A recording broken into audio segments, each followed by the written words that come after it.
अजकल supreme court का रुतबा भी उस बेबस भिखारी वांग हो गया जिहड़ा बाहर खलो के मंगदा है कि भी मैनू कुछ दे दिओ और उहदा जोर तो नहीं हुंदा जान लगे जिहड़ा वो तुहानू जिहड़ा है वो कोई ना कोई कर्स ही कर सकदा है, होर तो उहदे पल्ले नहीं है कुछ भी। यही सुप्रीम कोर्ट 'च असीं देख रहे हैं कि किवें एक पासे तां वो बिल्कुल ही विखे हुए जज आए जिन्हां ने वो राम मंदिर दा केस होए, वो ट्रिपल तलाक दा होए और दूसरे जिन्ने भी असी पार्ट देखते हैं उन्हां दे विच जिहड़ा वो बिल्कुल ही खुल के नंगे धड़ मोदी सरकार नाल खलोते।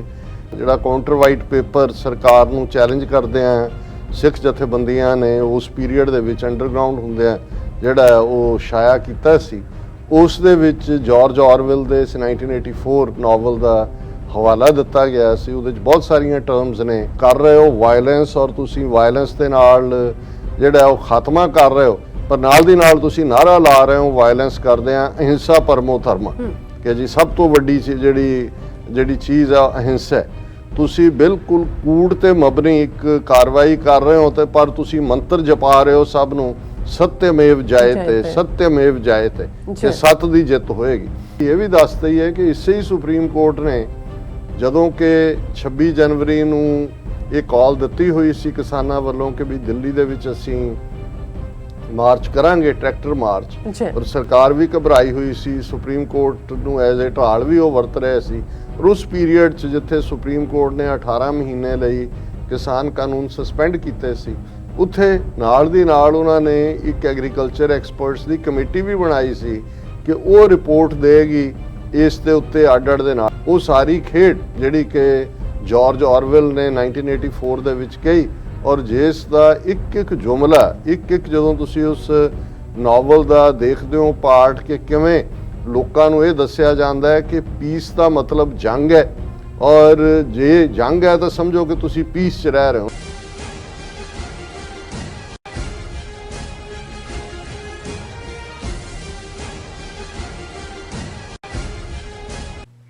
वाहिगुरू जी का खालसा वाहिगुरू जी की फतेह। अस्सलाम वालेकुम आदाब वर्ड्स मैं ਤੁਹਾਡੀ ਹੋਸਟ ਅਨਿਲ ਕੌਰ ਤੇ ਮੈਂ ਟੀਵੀ ਫੋਰ ਦੇ ਸਾਰੇ ਦਰਸ਼ਕਾਂ ਤੇ ਸਰੋਤਿਆਂ ਨੂੰ ਜੀ ਆਇਆਂ ਕਹਿੰਦੀਆਂ ਪ੍ਰੋਗਰਾਮ ਸੱਚੋ ਸੱਚ ਵਿੱਚ ਜਿਹੜੇ ਇਸ ਪ੍ਰੋਗਰਾਮ ਨਾਲ ਦੇਸ਼ਾਂ ਵਿਦੇਸ਼ਾਂ ਤੋਂ ਜੁੜ ਚੁੱਕੇ ਨੇ। ਖਾਲਸਾ ਅਫੇਅਰ ਸੈਂਟਰ ਦੇ ਸੰਚਾਲਕ ਡਾਕਟਰ ਅਮਰਜੀਤ ਸਿੰਘ ਜੀ ਉਜ਼ਾਨੀ ਤਰ੍ਹਾਂ ਸਟੂਡੀਓ 'ਚ ਮੇਰੇ ਨਾਲ ਸ਼ਾਮਿਲ ਨੇ। ਉਹਨਾਂ ਨਾਲ ਗੱਲਬਾਤ ਕਰਕੇ ਅੱਜ ਦੇ ਆਮ ਇਸ਼ੂਜ਼ ਉੱਪਰ ਉਹਨਾਂ ਤੋਂ ਉਹਨਾਂ ਦੇ ਵਿਚਾਰ ਜਾਣਦੇ ਹਾਂ। ਜੀ ਡਾਕਟਰ ਸਾਹਿਬ ਵਾਹਿਗੁਰੂ ਜੀ ਕਾ ਖਾਲਸਾ ਵਾਹਿਗੁਰੂ ਜੀ ਕੀ ਫਤਿਹ। हाँ जी नीलम कौर जी तुहानू भी ते दुनिया भर च बैठे साडे बहुत ही प्यारे सोहणे सियाणे टीवी 84 दे व्यूअर्स नू भी वाहिगुरू जी का खालसा वाहिगुरू जी की फतेह ते साडे बहुत ही प्यारे मुसलमान भैणां भरावां नू अस्सलाम वालेकुम। जी डॉक्टर साहब जी आनू प्रोग्राम सच्चो सच विच बहुत शुक्रिया जी। डॉक्टर साहब आज 27 अक्तूबर 2021 13 ਕੱਤਕ ਨਾਨਕਸ਼ਾਹੀ ਸੰਮਤ 553 ਦਾ ਦਿਨ ਹੈ ਤੇ ਡਾਕਟਰ ਸਾਹਿਬ ਪ੍ਰੋਗਰਾਮ ਸ਼ੁਰੂ ਕਰਨ ਤੋਂ ਪਹਿਲਾਂ ਅਸੀਂ ਆਪਣੇ ਦਰਸ਼ਕਾਂ ਤੇ ਸਰੋਤਿਆਂ ਨੂੰ ਹਮੇਸ਼ਾ ਤਰ੍ਹਾਂ ਦੱਸੀ ਵਿਊਅਰਸ ਆ ਜੇ ਤੁਸੀਂ ਹੱਕ ਸੱਚ ਇਨਸਾਫ ਤੇ ਪੈਰਾ ਦਿੰਦਾ ਇੱਕੋ ਇੱਕ ਚੈਨਲ ਟੀਵੀ 84 ਨੂੰ ਦੇਖਣਾ ਚਾਹੁੰਦੇ ਹੋ ਤਾਂ ਤੁਸੀਂ ਦੇਖ ਸਕਦੇ ਸਪੈਕਟਰਮ ਕੇਬਲ ਆਸੀਅਨ ਕੇਬਲ ਬੈਲ5 cable in Canada roku Jadoo box ਸ਼ਾਵਾ ਫੇਸਬੁੱਕ ਟੀਵੀ 84 ਦੀ ਐਪ ਰਾਹੀਂ online streaming and IP box ਤੇ ਤੁਸੀਂ ਟੀਵੀ 84 ਨੂੰ ਦੇਖ ਸਕਦੇ ਹੋ। ਵਿਊਅਰਸ ਜੇ ਤੁਸੀਂ ਟੀਵੀ 84 ਨਾਲ ਜਾਂ ਪ੍ਰੋਗਰਾਮ ਸੱਚੋ ਸੱਚ ਨਾਲ ਫੇਸਬੁੱਕ ਰਾਹੀਂ ਜੁੜੇ ਹੋ ਤਾਂ ਇਸ ਨੂੰ ਵੱਧ ਤੋਂ ਵੱਧ ਲਾਈਕ ਕਰੋ ਤੇ ਸ਼ੇਅਰ ਕਰੋ ਅਤੇ ਨਾਲ ਹੀ YouTube ਤੇ ਸਬਸਕ੍ਰਾਈਬ ਵੀ ਕਰੋ। ਇਹ ਵੀ ਦੱਸ ਦਿਓ ਕਿ ਤੁਸੀਂ ਟੀਵੀ 84 ਦੀ ਐਪ ਨੂੰ ਐਂਡਰੋਇਡ ਐਂਡ ਐਪ ਸਟੋਰ ਤੇ ਡਾਊਨਲੋਡ ਕਰਕੇ ਜੋ ਟੀਵੀ 84 ਦੀ ਲਾਈਵ ਸਟ੍ਰੀਮ ਹੈ ਉਸ ਨੂੰ ਤੁਸੀਂ 24 ਆਵਰਸ ਦੇਖ ਸਕਦੇ ਹੋ। ਵਿਊਅਰਸ ਹੁਣ ਅਸੀਂ ਆਪਣੇ ਪ੍ਰੋਗਰਾਮ ਦੀ ਸ਼ੁਰੂਆਤ ਕਰਨ ਜਾ ਰਹੇ ਹਾਂ। ਪ੍ਰੋਗਰਾਮ ਦੇ ਸ਼ੁਰੂ ਦੇ ਵਿੱਚ ਤੁਹਾਨੂੰ ਆਪਾਂ ਦੱਸ ਦਈਏ ਕਿ ਅੱਜ ਦੇ ਪ੍ਰੋਗਰਾਮ ਸੱਚੋ ਸੱਚ ਨੂੰ ਸਪਾਂਸਰ ਕੀਤਾ ਗਿਆ ਹੈ ਸੈਟਲ ਤੋਂ ਸਰਦਾਰ ਸਨਮੋਹਨ ਸਿੰਘ ਸੋਢੀ ਜੀ ਹੋਰਾਂ ਵੱਲੋਂ। ਇਹਨਾਂ ਨੇ ਬੇਨਤੀ ਕੀਤੀ ਹੈ ਕਿ ਅਸੀਂ ਸਾਰੇ ਕਿਸਾਨ ਸੰਘਰਸ਼ ਦੀ ਜਿਹੜੀ ਹਮਾਇਤ ਵਿੱਚ ਇੱਕ ਮੁੱਠ ਹੋਈਏ। ਸੋ ਮੋਦੀ ਸਰਕਾਰ ਦੇ ਕਾਲੇ ਕਾਨੂੰਨ ਸਾਡੀਆਂ ਜ਼ਮੀਨਾਂ ਹਥਿਆ ਕੇ ਸਾਡੀ ਹੋਂਦ ਖਤਮ ਕਰਨ ਵੱਲ ਪੁੱਟਿਆ ਗਿਆ ਇੱਕ ਕਦਮ ਹੈ। ਸੋ 1947 ਤੋਂ ਸਿੱਖ ਕੌਮ ਨਾਲ ਹੋ ਰਹੇ ਵਿਤਕਰੇ ਦੀ ਜਿਹੜੀ ਸੱਜਰੀ ਉਦਾਹਰਨ ਹੈ। ਸੋ ਜੇ ਅਸੀਂ ਸਮਾਂ ਲੰਘਾ ਦਿੱਤਾ ਤਾਂ ਸਾਡੀਆਂ ਆਉਣ ਵਾਲੀਆਂ ਪੀੜ੍ਹੀਆਂ ਸਾਨੂੰ ਮੁਆਫ ਨਹੀਂ ਕਰਨਗੀਆਂ। ਸੋ ਟੀਵੀ 84 ਵਰਗੀ ਜਿਹੜੀਆਂ ਕੌਮ ਨੂੰ ਪਰਨਾਈਆਂ ਸੰਸਥਾਵਾਂ ਦੀ ਵੱਧ ਤੋਂ ਵੱਧ ਜਿਹੜੀ ਮਦਦ ਕਰੀਏ। ਸੋ ਅੱਜ ਦੀ ਸਪਾਂਸਰਸ਼ਿਪ ਲਈ ਅਸੀਂ ਸਰਦਾਰ ਸਨਮੋਹਨ ਸਿੰਘ ਸੋਢੀ ਜੀ ਹੋਰਾਂ ਦਾ ਤਹਿ ਦਿਲ ਤੋਂ ਧੰਨਵਾਦ ਕਰਦੇ ਹਾਂ ਔਰ ਤੁਹਾਨੂੰ ਵੀ ਅਪੀਲ ਤੇ ਬੇਨਤੀ ਕਰਦੇ ਹਾਂ ਕਿ ਤੁਸੀਂ ਵੀ ਪ੍ਰੋਗਰਾਮ ਸੱਚੋ ਸੱਚ ਨੂੰ ਵੱਧ ਤੋਂ ਵੱਧ ਸਪਾਂਸਰ ਕਰੋ। ਸਪਾਂਸਰਸ਼ਿਪ ਲਈ ਤੁਸੀਂ ਸਾਨੂੰ ਸਾਡੇ ਫੋਨ ਨੰਬਰ ਤੇ ਕਾਲ ਕਰ ਸਕਦੇ ਹੋ 5166619184 ਸੇਮ ਨੰਬਰ ਤੇ WhatsApp ਕਰ ਸਕਦੇ ਹੋ। ਤੁਸੀਂ ਸਾਨੂੰ ਈਮੇਲ ਵੀ ਕਰ ਸਕਦੇ ਹੋ info@tv84.tv ਤੇ। ਸੋ ਵਿਊਅਰਸ ਪ੍ਰੋਗਰਾਮ ਦੇ ਸ਼ੁਰੂ ਦੇ ਵਿੱਚ ਆਪਾਂ ਗੱਲਬਾਤ ਕਰਾਂਗੇ ਕਿ ਵਿਊਅਰਸ ਜਿਸ ਤਰ੍ਹਾਂ ਕਿ ਅੱਜ ਸਿੱਖ ਹੋਮਲੈਂਡ ਦੇ ਲਈ ਕੁਰਬਾਨ ਹੋਣ ਵਾਲੇ ਸਰਦਾਰ ਦਰਸ਼ਨ ਸਿੰਘ ਫੇਰੂਮਾਨ ਜੀ ਹੋਰਾਂ ਦਾ 52ਵਾਂ ਜਿਹੜਾ ਸ਼ਹੀਦੀ ਦਿਨ ਹੈ। ਸੋ 85 ਸਾਲ ਦੀ ਉਮਰ ਵਿੱਚ ਸਰਦਾਰ ਦਰਸ਼ਨ ਸਿੰਘ ਫੇਰੂਮਾਨ ਨੇ ਇਸ ਲਈ ਮਰਨ ਵਰਤ ਰੱਖਿਆ ਤਾਂ ਕਿ ਅਰਦਾਸ ਦੀ ਜਿਹੜੀ ਅਹਿਮੀਅਤ ਹੈ ਜਗ ਜ਼ਾਹਿਰ ਹੋ ਸਕੇ। ਸੋ ਪੰਜਾਬੀ ਸੂਬਾ ਮੁਕੰਮਲ ਹੋ ਕੇ ਸੱਚਮੁੱਚ ਦਾ ਸਿੱਖ ਹੋਮਲੈਂਡ ਬਣ ਸਕੇ। ਸੋ 74 ਦਿਨ ਦੀ ਜਿਹੜੀ ਭੁੱਖ ਹੜਤਾਲ ਤੋਂ ਬਾਅਦ 27 ਅਕਤੂਬਰ 1999 ਨੂੰ ਉਹਨਾਂ ਨੇ ਸ਼ਹੀਦੀ ਪ੍ਰਾਪਤ ਕੀਤੀ ਅਤੇ ਗੁਰੂ ਚਰਨਾਂ ਵਿੱਚ ਜਾ ਬਿਰਾਜੇ।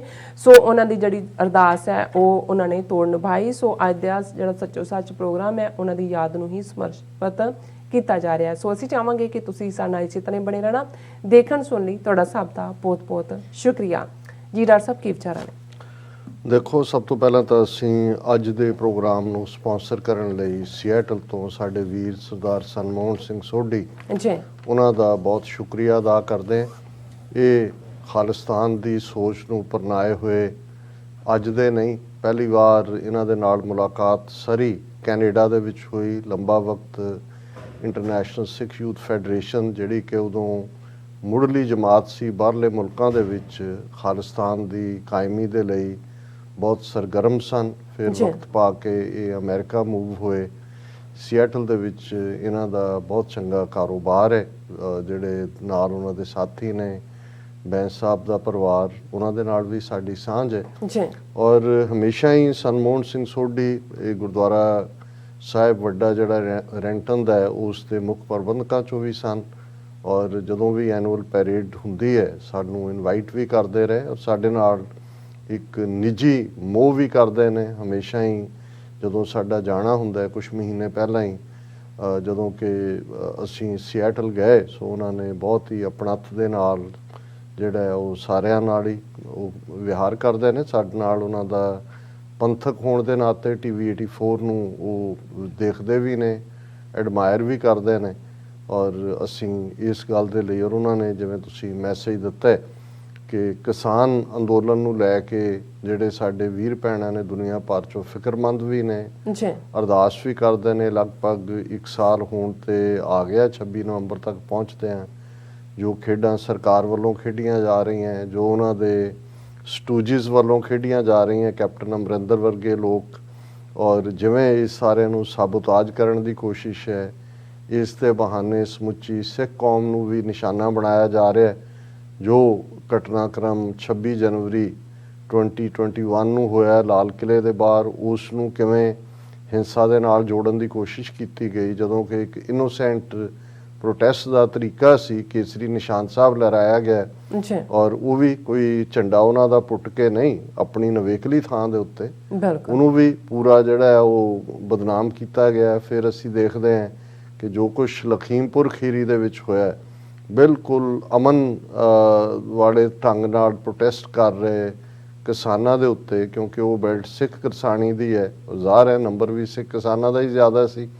ਸੋ ਉਹਦੇ 'ਤੇ ਕਿਵੇਂ ਤਾਜ਼ਾ ਜਿਹਨੂੰ ਮੁਕਰਰ ਕੀਤਾ ਗਿਆ ਜੇ Mishra minister for state home affairs ਲਈ, ਉਹਦੇ ਮੁੰਡੇ ਨੇ ਜਿਹੜਾ ਖੁਦ ਇੱਕ ਗੱਡੀ ਨੂੰ ਚਲਾ ਰਿਹਾ ਸੀ। 3 ਗੱਡੀਆਂ ਜਿਹੜੀਆਂ ਨੇ ਉਹ ਉਹਨਾਂ ਕਿਸਾਨਾਂ ਤੋਂ ਜਿਹੜੇ ਸ਼ਾਮ ਨੂੰ ਪ੍ਰੋਟੈਸਟ ਤੋਂ ਬਾਅਦ ਵਾਪਸ ਜਾ ਰਹੇ ਸੀ, ਉਹਨਾਂ ਦੇ ਥੱਲੇ ਉਹਨਾਂ ਨੂੰ ਦਰੜਿਆ।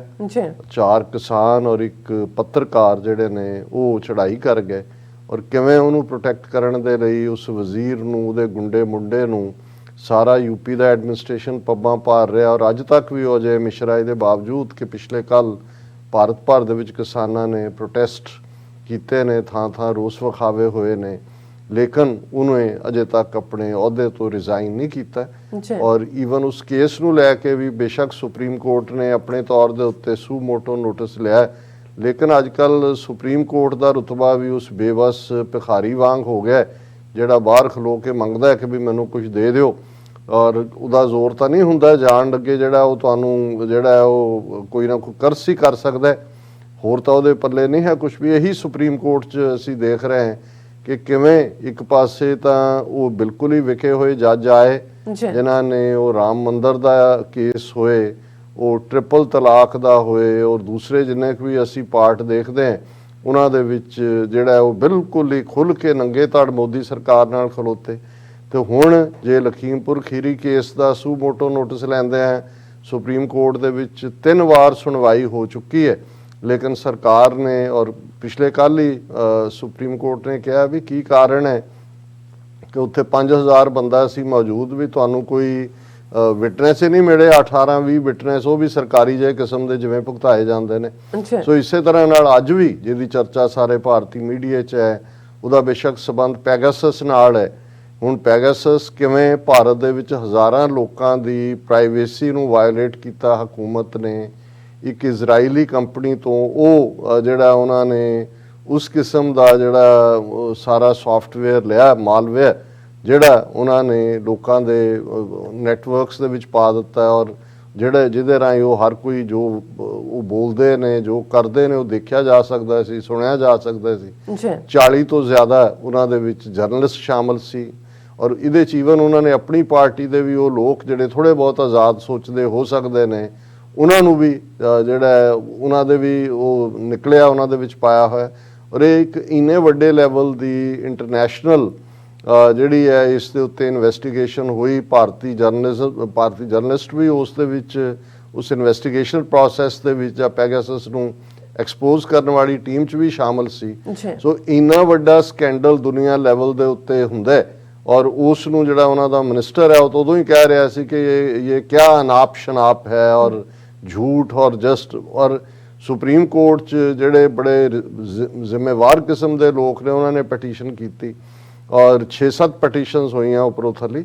ਔਰ ਅੱਜ ਸੁਪਰੀਮ ਕੋਰਟ ਨੇ ਆਪਣਾ ਫੈਸਲਾ ਇਸ ਦੇ ਉੱਤੇ ਦਿੱਤਾ। ਇੱਕ ਕਮੇਟੀ ਬਣਾਈ ਹੈ ਕਿ ਅੱਗੋਂ ਇਨਵੈਸਟੀਗੇਟ ਕਰੇਗੀ, ਲੇਕਿਨ ਉਹਨਾਂ ਨੇ ਕਿਹਾ ਵੀ ਅਸੀਂ 3-4 ਮੌਕੇ ਸਰਕਾਰ ਨੂੰ ਦਿੱਤੇ ਔਰ ਉਹ ਸਿੱਧਾ ਕੋਈ ਜਵਾਬ ਨਹੀਂ ਦਿੰਦੇ, ਔਰ ਜਿੱਥੇ ਵੀ ਉਹਨਾਂ ਤੋਂ ਜਾਣਕਾਰੀ ਮੰਗੀ ਜਾਂਦੀ ਹੈ ਵੀ ਤੁਸੀਂ ਕੀ ਕਰ ਰਹੇ ਹੋ, ਉਹ ਉੱਥੇ ਨੈਸ਼ਨਲ ਸਿਕਿਉਰਿਟੀ ਦਾ ਬਹਾਨਾ ਬਣਾਉਂਦੇ ਨੇ। ਔਰ ਉਹਨਾਂ ਨੇ ਜਿਹੜੀ ਆਪਣੇ ਫੈਸਲੇ ਦੀ ਸ਼ੁਰੂਆਤ ਹੀ ਜਿਹੜੀ ਜਿਊਰੀ ਨੇ ਕੀਤੀ, ਇੱਕ 1984 ਜਾਰਜ ਆਰਵੈਲ ਦਾ ਨਾਵਲ ਬੜਾ ਮਸ਼ਹੂਰ ਹੈ, ਜਿਹਦੇ 'ਚ ਉਹਨੇ ਜੋ ਕੁਛ ਅੱਜ ਵਾਪਰ ਰਿਹਾ ਇੰਡੀਆ ਦੇ ਵਿੱਚ, ਇਵੇਂ ਹੁੰਦਾ ਹੈ ਕਿ ਜਿਵੇਂ ਉਹਨੂੰ ਜਿਹੜੀ ਆ ਉਹ ਪ੍ਰੀ ਸਾਇੰਸ ਉਹਦੇ 'ਚ ਸੀ ਕਿ ਉਹਨੇ ਪਹਿਲਾਂ ਹੀ ਭਵਿੱਖ ਦੇਖ ਲਿਆ ਸੀ ਕਿ ਭਾਰਤ ਵਰਗਾ ਇੱਕ ਮੁਲਕ ਆਏਗਾ ਜਿਸ 'ਚ ਮੋਦੀ ਪ੍ਰਾਈਮ ਮਿਨਿਸਟਰ ਹੋਏਗਾ, ਔਰ ਕਿਵੇਂ ਲੋਕਾਂ ਦੀਆਂ ਮੁੱਢਲੀਆਂ ਆਜ਼ਾਦੀਆਂ ਖੋਹ ਕੇ ਫਿਰ ਲੋਕਾਂ ਨੂੰ ਇਹ ਕਹਿਣ ਤੇ ਮਜਬੂਰ ਕੀਤਾ ਜਾਏਗਾ ਕਿ ਅਸੀਂ ਬਿਲਕੁਲ ਆਜ਼ਾਦ ਹੈ, ਉਹਨਾਂ ਦੇ ਸਾਰੇ ਹੱਕ। ਔਰ ਉਹਦਾ ਇੱਕ ਡਾਇਲੌਗ ਜਿਹੜਾ ਜਾਂ ਇੱਕ ਲਾਈਨ ਜਿਹੜੀ ਉਹਨਾਂ ਨੇ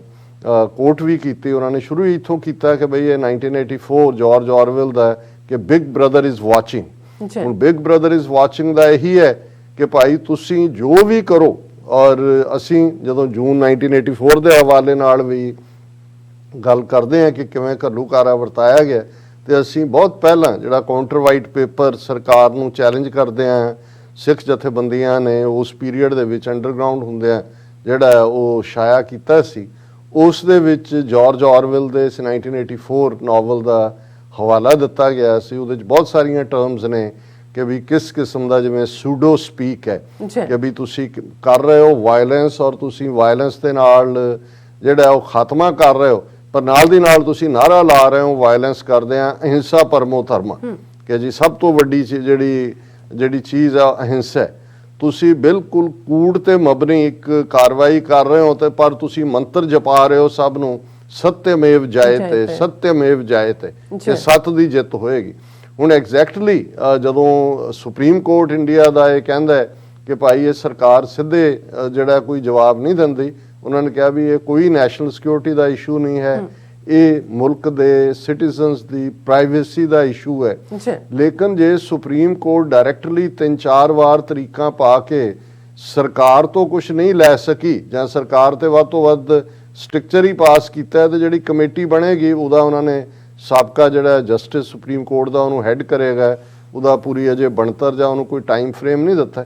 ਪਰ ਜਿਹਨੂੰ ਕਮੇਟੀ ਬਣਾਉਣਾ ਇਵੇਂ ਹੀ ਹੈ ਜਿਵੇਂ ਇੱਕ ਜਥੇਦਾਰ ਅਕਾਲੀਆਂ ਦੀ ਕਮੇਟੀ ਬਾਰੇ ਕਹਿ ਰਹੇ ਸੀ ਕਿ ਜੀ ਐਕਚੁਅਲੀ ਇਹ ਕਮੇਟੀ ਨਹੀਂ, ਲਫ਼ਜ਼ ਹੈ ਇਹ ਹੈ ਸਮੇਟੀ, ਕਿ ਜਿਸ ਕੰਮ ਨੂੰ ਤੁਸੀਂ ਸਮੇਟਣਾ ਹੋਏ ਉਹਨੂੰ ਕਹਿੰਦੇ ਨੇ ਵੀ ਪਾਣਾ ਦਾਖਲ ਦਫ਼ਤਰ ਕਰਨਾ, ਉਹਨੂੰ ਕਹੋ ਜੀ ਅਸੀਂ ਕਮੇਟੀ ਬਣਾ ਦਿੱਤੀ ਹੈ। ਉਹਦੀ ਨਾ ਕਦੇ ਕਮੇਟੀਆਂ ਦੀਆਂ ਰਿਪੋਰਟਾਂ ਆਉਂਦੀਆਂ ਨੇ, ਜੇ ਆਣ ਤਾਂ ਰਿਲੀਜ਼ ਨਹੀਂ ਹੁੰਦੀਆਂ, ਜੇ ਰਿਲੀਜ਼ ਹੋ ਜਾਣ ਤਾਂ ਉਹਦੇ ਕਦੇ ਇੰਪਲੀਮੈਂਟ ਨਹੀਂ ਹੁੰਦੀਆਂ।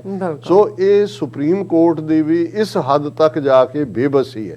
ਔਰ ਕਿਉਂਕਿ ਵੀਰ ਸਨਮੋਹਨ ਸਿੰਘ ਸੋਢੀ ਹੋਰਾਂ ਨੇ ਕਿਸਾਨ ਇਸ਼ੂ ਦੇ ਉੱਤੇ ਹੀ ਗੱਲ ਕੀਤੀ ਹੈ, ਅਸੀਂ ਇਹ ਵੀ ਦੱਸ ਦਈਏ ਕਿ ਇਸੇ ਹੀ ਸੁਪਰੀਮ ਕੋਰਟ ਨੇ ਜਦੋਂ ਕਿ 26 ਜਨਵਰੀ ਨੂੰ ਇਹ ਕਾਲ ਦਿੱਤੀ ਹੋਈ ਸੀ ਕਿਸਾਨਾਂ ਵੱਲੋਂ ਕਿ ਵੀ ਦਿੱਲੀ ਦੇ ਵਿੱਚ ਅਸੀਂ ਮਾਰਚ ਕਰਾਂਗੇ, ਟਰੈਕਟਰ ਮਾਰਚ। ਜੀ ਔਰ ਸਰਕਾਰ ਵੀ ਘਬਰਾਈ ਹੋਈ ਸੀ, ਸੁਪਰੀਮ ਕੋਰਟ ਨੂੰ ਐਜ਼ ਏ ਢਾਲ ਵੀ ਉਹ ਵਰਤ ਰਹੇ ਸੀ।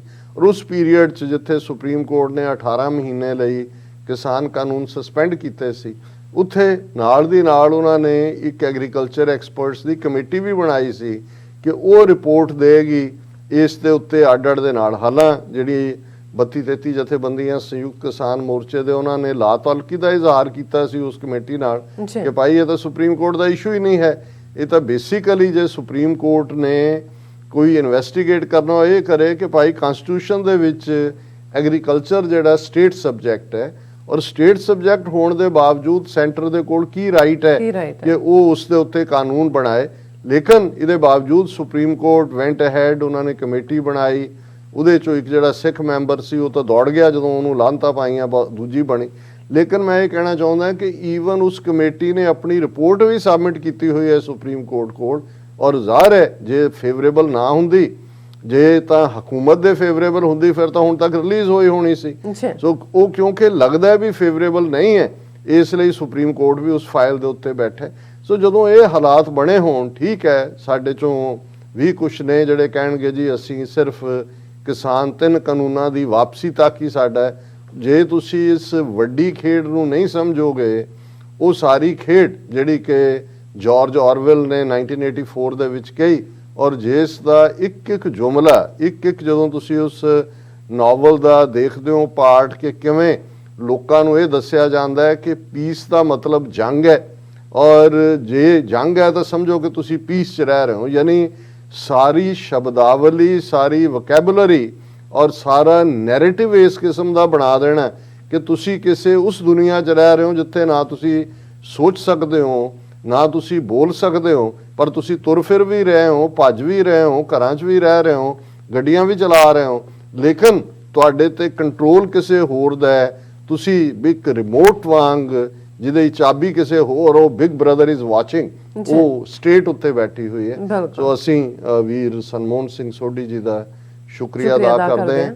ਇਹੀ ਸਾਡਾ ਸਰਮਾਇਆ ਨੇ। ਔਰ ਹੋਰ ਵੀ ਵੀਰ ਭੈਣਾਂ ਤੁਸੀਂ ਜਿਵੇਂ ਰੈਗੂਲਰ ਅਪੀਲ ਕਰਦੇ ਹੋ, ਅਸੀਂ ਇਹੀ ਕਹਿਣਾ ਚਾਹੁੰਦੇ ਹਾਂ ਕਿ ਭਾਈ ਇਹ ਇਕੱਲਾ TV 84 ਨੂੰ ਜਿਉਂਦਿਆਂ ਰੱਖਣ ਲਈ ਹੀ ਜ਼ਰੂਰੀ ਨਹੀਂ ਹੈ। ਜਦੋਂ ਤੁਸੀਂ ਸਪੋਰਟ ਤੇ ਆ ਕੇ ਨਾਲ ਖਲੋਂਦੇ ਹੋ, ਇਹ ਦੁਸ਼ਮਣ ਨੂੰ ਵੀ ਮੈਸੇਜ ਜਾਂਦਾ ਹੈ। ਜੇ ਸਿਰਫ ਪੈਸੇ ਇਕੱਠੇ ਕਰਨਾ ਹੀ ਮਕਸਦ ਹੋਏ ਕੰਮ ਚਲਾਉਣ ਦੇ ਲਈ, ਉਹ ਤਾਂ ਤੁਸੀਂ ਇੱਕ ਧਨਾੜ ਆਦਮੀ, ਇੱਕ ਅਮੀਰ ਆਦਮੀ ਦੀ ਜਿਹੜੀ ਹੈ ਹਉਮੈ ਨੂੰ ਪੱਠੇ ਪਾ ਦਿਓ। ਉਹ 30-40 ਹਜ਼ਾਰ ਡਾਲਰ ਮਹੀਨੇ ਦਾ ਉਹਨਾਂ ਦੇ ਲਈ ਕੀ ਹੈ, ਤੁਸੀਂ ਉਹਨਾਂ ਦਾ ਨਾਂ ਰਟੀ ਜਾਓ, ਸਾਰਾ ਦਿਨ ਚਲਾਈ ਜਾਓ ਜੀ, ਇਹ ਉਹਨਾਂ ਦਾ ਉਹ ਕਰ ਦੇਣਗੇ।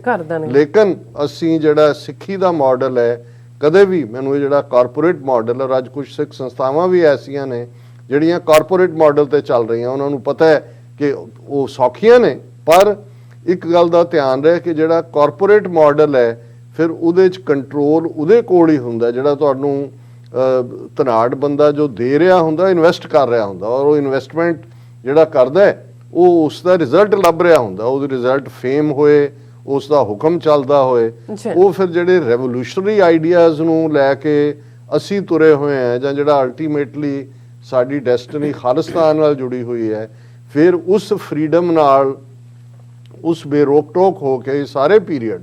ਔਰ ਮੈਂ ਇਕੱਲਾ ਹੀ ਨਹੀਂ, TV 84 ਤਾਂ ਸਾਡਾ 9 ਸਾਲ ਤੋਂ ਐਂਟਰਪ੍ਰਾਈਜ਼ ਹੈ।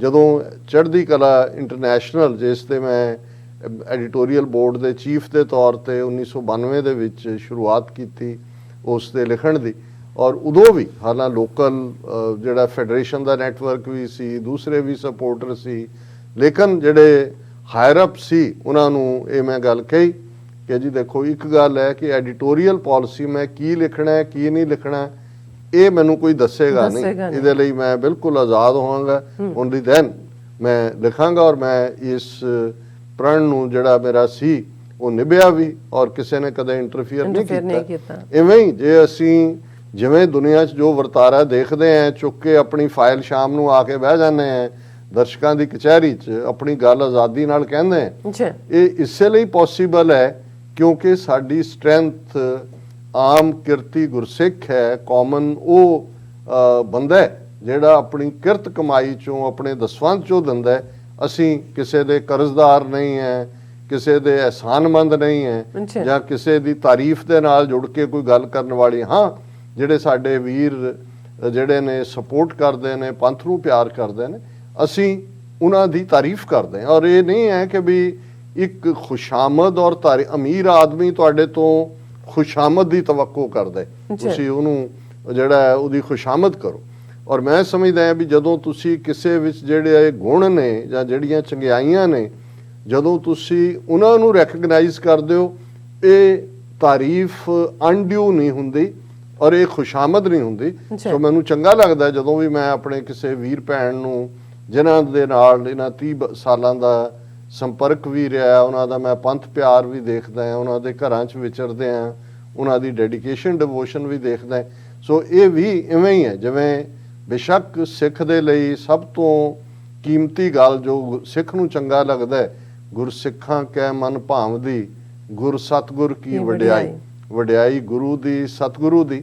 ਪਰ ਉਸ ਦੇ ਨਾਲ ਨਾਲ ਇਹ ਵੀ ਹੈ ਕਿ ਭਾਈ ਜਦੋਂ ਤੁਸੀਂ ਜਦੋਂ ਜੋ ਦਿਸੈ ਗੁਰਸਿੱਖੜਾ ਤਿਸ ਨਿਮ ਨਿਮ ਲਾਗਾਂ ਪਾਏ ਜਿਓ, ਤੁਸੀਂ ਇਹ ਕਹਿੰਦੇ ਹੋ, ਤਾਂ ਫਿਰ ਇਹ ਹੁੰਦਾ ਵੀ ਗੁਰਸਿੱਖ ਦੇ ਵਿੱਚ ਜਿਹੜਾ ਗੁਰੂ ਦੇ ਰਸਤੇ ਤੇ ਤੁਰਿਆ, ਉਹ ਗੁਰੂ ਦੇ ਵੱਲੋਂ ਬਖਸ਼ੇ ਹੋਏ ਗੁਣਾਂ ਦੀ ਖੁਸ਼ਬੂ ਹੁੰਦੀ ਹੈ, ਜਿਹਨੂੰ ਤੁਸੀਂ ਮਹਿਸੂਸ ਕਰਦੇ ਹੋ, ਉਹਨਾਂ ਦੀ ਤੁਸੀਂ ਸੰਗਤ ਭਾਲਦੇ ਹੋ, ਉਹਨਾਂ ਨੂੰ ਤੁਸੀਂ ਪਿਆਰ ਕਰਦੇ ਹੋ। ਸੋ ਅਸੀਂ ਵੀਰ ਸਨਮੋਹਨ ਸਿੰਘ ਸੋਢੀ ਉਹਨਾਂ ਵੀਰਾਂ ਚੋਂ ਹੀ ਨੇ ਜਿਹੜੇ ਪੰਥ ਨੂੰ ਪਿਆਰ ਕਰਦੇ ਨੇ ਔਰ ਅਸੀਂ ਉਹਨਾਂ ਦਾ ਸ਼ੁਕਰੀਆ ਅਦਾ ਕਰਦੇ ਹਾਂ। ਅੱਜ ਦਾ ਦਿਨ ਬੇਸ਼ੱਕ ਅਸੀਂ ਸ਼ਾਇਦ ਇੰਨੇ ਸਾਲਾਂ 'ਚ ਇੱਕ ਅੱਧੀ ਵਾਰ ਨੂੰ ਛੱਡ ਕੇ ਕਦੇ ਇਸ ਟੌਪਿਕ ਨੂੰ ਡਿਸਕਸ ਨਾ ਕੀਤਾ ਹੋਏ, ਪਰ ਕੁਦਰਤੀ ਕੁਝ ਚੀਜ਼ਾਂ ਜਦੋਂ ਇੱਕ ਆਲਮੋਸਟ ਅਸੀਂ 1 ਸਾਲ ਤੋਂ ਜ਼ਿਆਦਾ ਜਾਂ 2 ਸਾਲ ਇੱਕ ਸੈਗਮੈਂਟ ਸਾਡਾ ਸੀ ਜਿਹਨੂੰ ਅਸੀਂ ਸ਼ਾਇਦ ਰਿਵਾਈਵ ਕਰੀਏ ਕਿ today in world history and today in Sikh history, ਕਿ ਅੱਜ ਦੇ ਦਿਨ ਦੁਨੀਆ 'ਚ ਕੀ ਹੋਇਆ ਔਰ ਅੱਜ ਦੇ ਦਿਨ ਸਿੱਖ ਇਤਿਹਾਸ ਦੇ ਹਵਾਲੇ ਨਾਲ ਕੀ ਹੋਇਆ। ਉਸ ਦੌਰ ਦੇ ਵਿੱਚ 2 ਸਾਲ ਮੇਰਾ ਖਿਆਲ ਹੈ ਉਹ ਪ੍ਰੋਗਰਾਮ ਸਾਡਾ ਰਿਹਾ। ਫਿਰ ਇਹ ਸੀ ਕਿ ਵੀ ਰਿਪੀਟ ਹੋਣ ਲੱਗ ਗਈਆਂ ਸੀ ਉਹੀ ਗੱਲਾਂ, ਫਿਰ ਸਾਨੂੰ ਲੱਗਾ ਵੀ ਕੁਝ ਪੌਜ਼ ਦੇ ਦਈਏ। ਉਸ ਪੀਰੀਅਡ ਦੇ ਵਿੱਚ ਅਸੀਂ ਆਪਣੇ ਇਤਿਹਾਸ ਦੀਆਂ ਵੀ ਔਰ ਦੁਨੀਆ ਦੀਆਂ ਵੀ ਸਾਰੀਆਂ ਘਟਨਾਵਾਂ ਨੂੰ ਜਿਹੜਾ ਉਹ ਉਹਨਾਂ ਦੇ ਉੱਤੇ ਚਰਚਾ ਕੀਤੀ। ਬਹੁਤ ਸਾਰੇ ਜਿਹੜੇ ਅੱਜ ਦੀ ਜਨਰੇਸ਼ਨ ਲਈ ਅਨਸੰਗ ਹੀਰੋ ਨੇ, ਕਿਉਂਕਿ ਇੱਕ ਤਾਂ ਬੇਸ਼ੱਕ ਇੰਟਰਨੈਟ ਨੇ ਜਾਂ ਸੋਸ਼ਲ ਮੀਡੀਆ ਨੇ ਜਾਂ ਦੂਸਰੇ ਤੁਹਾਡੇ ਅੱਜ ਦੀਆਂ ਸਾਰੀਆਂ ਟੈਕਨੀਕਸ ਨੇ ਬਹੁਤ ਕੁਝ ਤੁਹਾਡੇ ਕਰੀਬ ਲੈ ਆਉਂਦਾ, ਪਰ ਬਹੁਤ ਕੁਝ ਦੂਰ ਵੀ ਚਲਾ ਗਿਆ ਕਿਉਂਕਿ ਅਟੈਂਸ਼ਨ ਸਪੈਨ ਨਹੀਂ ਹੈ। ਬਹੁਤ ਸਾਰਿਆਂ ਦਾ ਇੰਨਾ ਕੁ ਵਕਤ ਜਿਹੜਾ ਸੋਸ਼ਲ ਮੀਡੀਆ ਹੈ, ਉਹ ਟਵਿੱਟਰ ਹੋਏ, ਇੰਸਟਾਗ੍ਰਾਮ ਹੋਏ, ਫੇਸਬੁੱਕ ਹੋਏ, ਜਾਂ ਹੁਣ ਤਾਂ ਚਲੋ ਜਦੋਂ ਤੁਸੀਂ ਈਵਨ ਫੇਸਬੁੱਕ ਤੇ ਵੀ ਕੋਈ ਪੋਸਟ ਤਾਂ ਪੜ੍ਹਦੇ ਸੀ, ਹੁਣ ਤਾਂ ਟਿਕਟੌਕ ਨੇ ਬਿਲਕੁਲ ਹੀ ਮਿੰਟ ਡੇਢ ਮਿੰਟ ਦਾ ਹੀ ਅਟੈਂਸ਼ਨ ਸਪੈਨ ਕਰਤਾ ਔਰ ਉਹਦੇ ਤੇ ਵੀ ਸਾਰੇ ਐਂਟਰਟੇਨਮੈਂਟ ਤੇ ਲਾਏ ਹੋਏ ਨੇ। ਮੈਨੂੰ ਲੱਗਦਾ ਇਹ ਵੀ ਜਾਰਜ ਆਰਵਿਲ ਦਾ 1984 ਵਾਲਾ ਕੰਮ ਹੀ ਉਹਨੇ ਜਿਹੜਾ ਲਿਖਿਆ ਆਪਣੇ ਨਾਵਲ 'ਚ ਕਿ ਅਸਲੀਅਤ ਕਿਸੇ ਕੋਲ ਵਕਤ ਨਹੀਂ ਹੈ, ਬਾਹਰ ਨਿਕਲ ਕੇ ਦੇਖੇ ਸੂਰਜ ਚੜ੍ਹਦਾ ਕਿੱਥੋਂ ਹੈ, ਕਦੋਂ ਚੜ੍ਹਦਾ ਹੈ, ਛੁਪਦਾ ਸੂਰਜ ਕਦੋਂ ਹੈ, ਕਦੋਂ ਬਸੰਤ ਬਹਾਰ ਆਈ, ਕਦੋਂ ਤੁਸੀਂ ਪੇਪਰਾਂ 'ਚ ਲਿਖ ਰਹੇ ਹੁੰਦੇ ਹੋ ਕਿ ਫਾਲ ਹੈ ਤੇ ਸਪਰਿੰਗ ਹੈ, ਤੁਹਾਡੇ ਕੋਲ ਸਪਰਿੰਗ ਦਾ ਵਕਤ ਹੀ ਨਹੀਂ ਹੈ। ਔਰ ਇੱਕ ਦੂਜੇ ਘਰਾਂ ਦੇ ਵਿੱਚ ਵੀ ਮੈਂ ਕਈ ਵਾਰ ਮੈਨੂੰ ਇਹ ਚੰਗਾ ਨਹੀਂ ਲੱਗਦਾ ਹੁੰਦਾ ਜਦੋਂ ਤੁਹਾਡੇ ਸਾਹਮਣੇ ਬੈਠਾ ਕੋਈ ਨਾਲ ਗੱਲ ਵੀ ਕਰ ਰਿਹਾ ਤੇ ਫੋਨ ਦੇ ਉੱਤੇ ਜਿਹੜਾ ਉਹ ਦੇਖ ਵੀ ਰਿਹਾ। ਮੈਂ ਪਹਿਲਾਂ ਫੋਨ ਪਾਸੇ ਰਖਵਾਵਾਂ, ਕਹਿੰਦਾ ਵੀ ਜਾਂ ਮੇਰੇ ਨਾਲ ਗੱਲ ਕਰ ਲੈ, ਹਾਲਾਂ ਚਲੋ ਬਹੁਤ ਸਾਰੇ ਰਿਸਪੈਕਟਫੁਲ ਹੁੰਦੇ ਨੇ, ਪਰ ਮੈਂ ਖਾਸ ਤੌਰ ਤੇ ਯੰਗਰਸ ਦੀ ਦੇਖਦਾ ਹਾਂ ਕਿ ਉਹ ਆਪਣੇ ਮਾਪਿਓ ਦੇ ਨਾਲ ਬੈਠੇ ਹੋਏ ਵੀ ਉਹ ਤਾਂ ਚਾਅ ਨਾਲ ਲਿਆਣਗੇ ਮਿਲਾਉਣ ਲਈ, ਗੱਲਬਾਤ ਕਰੋ, ਪਰ ਉਹਨਾਂ ਦਾ ਧਿਆਨ ਉਹਦੇ 'ਚ ਫਸਿਆ ਹੁੰਦਾ। ਸੋ ਉਸ ਸਾਰੇ ਵਾਲਿਆਂ ਨੂੰ ਤੁਸੀਂ ਕਿਵੇਂ ਸਮਝਾਓਗੇ ਕਿ ਵੀ ਸਾਡੀ ਸਿਰਫ 18ਵੀਂ ਸਦੀ ਜਾਂ 19ਵੀਂ ਸਦੀ ਦੀ ਗਲੋਰੀਅਸ ਹਿਸਟਰੀ ਨਹੀਂ ਹੈ। ਅੱਜ ਜਦੋਂ ਅਸੀਂ ਜਿਸ ਕਿਸਾਨ ਸੰਘਰਸ਼ ਦੀ ਗੱਲ ਕਰਦੇ ਹਾਂ, ਉਸ ਤੋਂ ਪਹਿਲਾਂ ਜੂਨ 84 ਦੇ ਘੱਲੂਘਾਰੇ ਨੇ ਇੱਕ ਜਨਰੇਸ਼ਨ ਨੂੰ ਬਿਲਕੁਲ ਹਰਾ ਕੇ ਰੱਖ ਦਿੱਤਾ। 37 ਸਾਲ ਪਹਿਲਾਂ ਜੋ ਵਾਪਰਦਾ ਹੈ, ਫਿਰ ਨਵੰਬਰ 84, ਫਿਰ ਇੱਕ ਪੂਰੀ ਜਨਰੇਸ਼ਨ 84 ਤੋਂ 94 ਤੱਕ ਵਾਈਪ ਆਊਟ ਕਰ ਦਿੱਤੀ। ਪਰ ਇੱਥੋਂ ਤੱਕ ਪਹੁੰਚਣ ਤੋਂ ਪਹਿਲਾਂ ਇੱਕ ਤਬਕਾ ਜਿਹੜਾ ਅੱਜ ਵੀ ਬੇਸ਼ੱਕ ਹੁਣ ਛੋਟਾ ਰਹਿ ਗਿਆ ਤਬਕਾ, ਪਰ ਉਹ ਹੈ, ਉਹਨਾਂ ਦਾ ਇਹ ਹੁੰਦਾ ਹੈ ਜੀ ਕਿਉਂ ਨਹੀਂ ਡੈਮੋਕ੍ਰੇਸੀ ਦੇ ਵਿੱਚ, ਜਮਹੂਰੀਅਤ ਦੇ ਵਿੱਚ ਤੁਸੀਂ ਅਮਨ ਪਸੰਦ ਤਰੀਕੇ ਦੇ ਨਾਲ ਵੀ ਆਪਣੇ ਹੱਕ ਲੈ ਸਕਦੇ ਹੋ। ਹਥਿਆਰ ਚੁੱਕਣ ਦੀ ਕੀ ਲੋੜ ਸੀ? ਪਿੰਡਾਂ ਵਾਲੇ ਕਿਉਂ ਹਥਿਆਰਾਂ ਨਾਲ ਅਕਾਲ ਤਖਤ ਤੇ ਬੈਠੇ? ਇਨਸਾਫ ਤਾਂ ਦੇਖੋ ਬੰਦਾ ਸਿਸਟਮ 'ਚ ਰਹਿ ਕੇ ਕਰਦਾ ਹੈ, ਲੋਕਾਂ ਤੱਕ ਆਪਣਾ ਸੁਨੇਹਾ ਦਿੱਤਾ ਜਾਂਦਾ ਵੀ ਸਾਡੇ ਨਾਲ ਕੀ ਧੱਕਾ ਹੋ ਰਿਹਾ ਹੈ, ਕੀ ਨਹੀਂ ਹੋ।